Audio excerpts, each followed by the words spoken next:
So, Mark, one of the interesting aspects of her capture, I had envisioned, U.S. Marshals swooping in and cuffing her and hauling her out of the upper bunk where she was staying in her hostel. I think there's like 8 beds per room or something.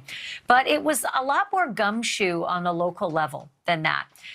As local reports and the Daily Mail, and Inside Edition have all cobbled together, she was just using a fake name that didn't match up with a random check-in with tourist police. Like, dumb mistake, and the fake name didn't match any documents that entered the country. Like, what could be more simple than that? I think, and that goes back to your last question as well, right? It's pretty clear that if what we're hearing is true, that she was very confident that no one was on her trail, and that maybe going in there with a valid passport, that we're now understanding or assuming belonged to her sister or might have belonged to somebody else with similar physical traits. It's all kind of the same thing, right? She goes into the yoga training. She, goes through all these things that seem to be like, well, they seem to be red flags to us. But yes, it seemed that simple. And frankly, what we've heard from local reports is once she was confronted with, that the name didn't match up and everything, these records didn't match up. She wasn't who she said she was.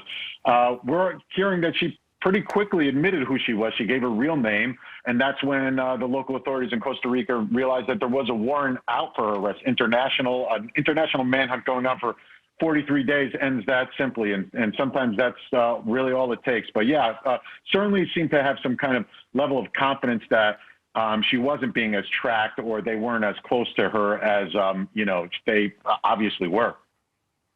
So, Jason, she was apparently, according to witnesses at the hostel, using a name Ari, A-R-I. Maybe it's R-I. I don't know how she was, pronouncing it, but that was the alias that she was using.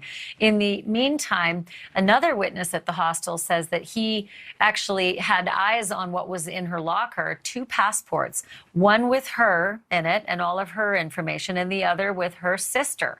So, Jason, that's some serious, federal law broken right there. If you're traveling using someone else's passport, they don't play. The feds don't play. That's a serious crime that can punish you by up to 10 years on a first offense. And it gets uglier from there if you're committing crimes to do it, right? Oh, exactly. It's not a joke to be committing a fraud, using a fraudulent passport to get around. I mean, especially after 9/11, there's a lot that goes on with air travel now, and they require legitimacy in everything that you do. To lie to get past TSA is a big no-no.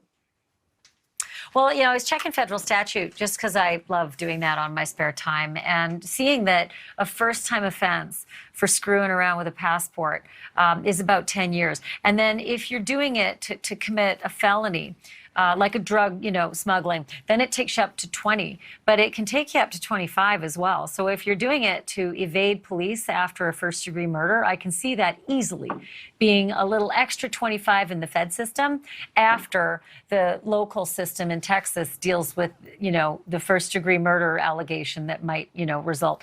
And that's a death penalty state. So who knows if she'll ever get to the federal system.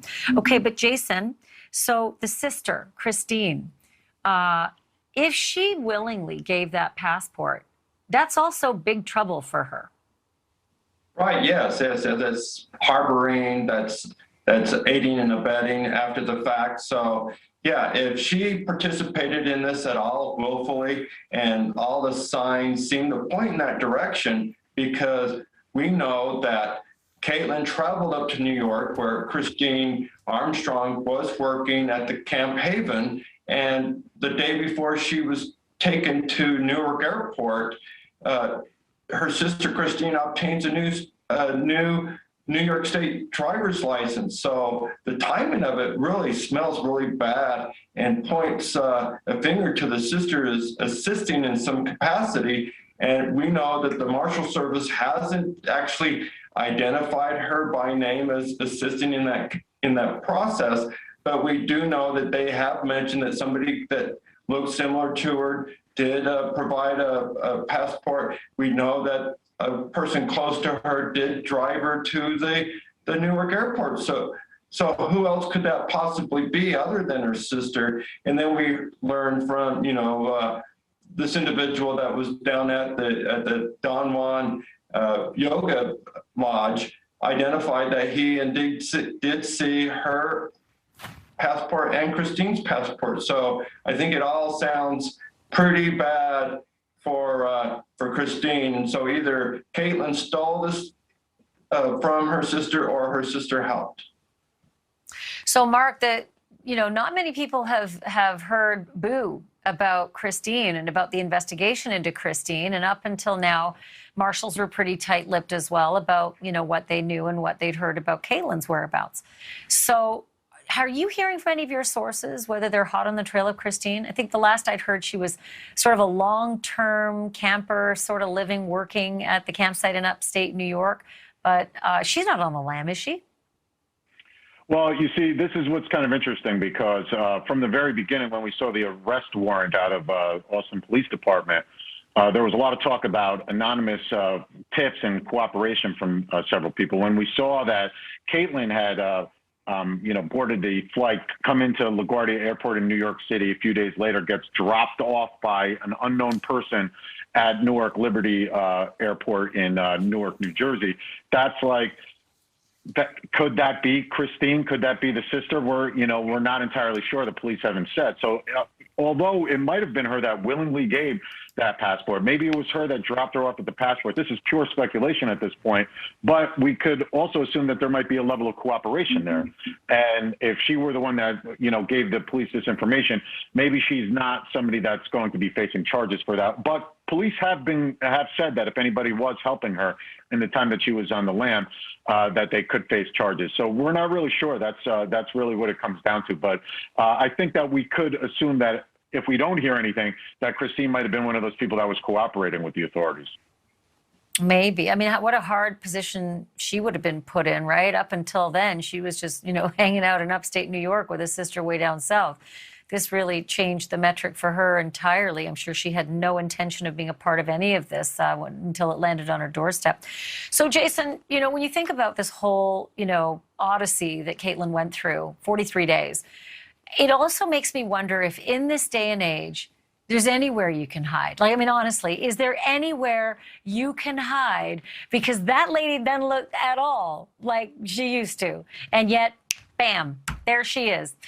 She's hauled up over the border and she's sitting pretty after extradition. Do you think it's getting harder and harder for someone to commit a crime and just scoot over the border? Well, you would think so, given by the example here that Kaitlin was only on the lam for 43 days and was apprehended out of the country with no real trail that we could see that, something like this can't happen. But we also know that there's plenty of fugitives out there on the most wanted list that's been out there for decades and decades. One of my cases, since 1986, and they knew who he was, and he took off to Mexico, and they're still trying to find that. So not everybody gets the kind of public scrutiny that Kaitlin Armstrong has had recently, but there certainly needs to be more attention to other cases and have a greater outcome like this particular case. Well, I hope the nose job helped her breathe easier because it's going to be really hard to do that now that she's likely facing either the rest of her life in prison or a long, long stay on death row before a short, short life. Mark Lungariello and Jason Jensen, thank you both. Really appreciate your insight. And the story's not over, so we'll have you back. Thank you. Thank you for watching. Go to newsnationnow.com to find NewsNation on your television provider. And don't forget to click the red subscribe button below to get more of NewsNation's fact-driven, unbiased coverage.